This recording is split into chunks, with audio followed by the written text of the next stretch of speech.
ঠিক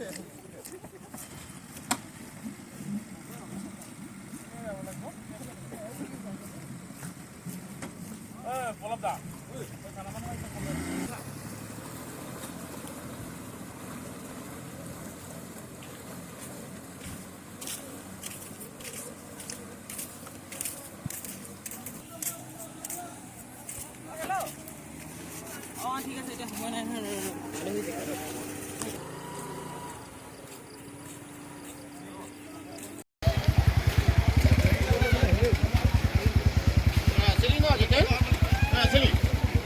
বায়'ডাটা দি দিব।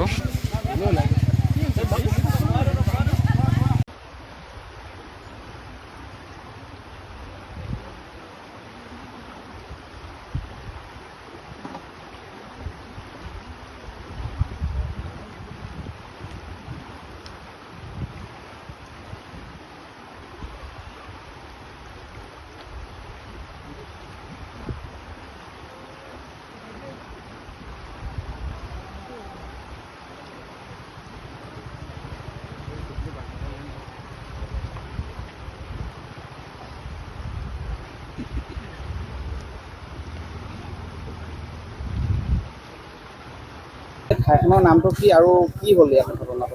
এই ঠাইডোখৰ নাম আছিলে বেতবাৰী বৰপাত্ৰ কলখাটক বুলি কোৱা হয়। যেনেকৈ ইয়াত দিচাং নদীৰ যি বাঢ়নী পানী যি আজি প্ৰায় এসপ্তাহমানৰ পৰা পানী বাঢ়ি আছে দিচাং নদী। ইতিমধ্যে আমাৰ মিতিৰ মানে সম্বন্ধৰ ভাইটি হয়, তেখেতে ৰাতিপুৱা ঘৰৰ পৰা ওলাই আহিছিলে বজাৰ কৰিবৰ বাবে।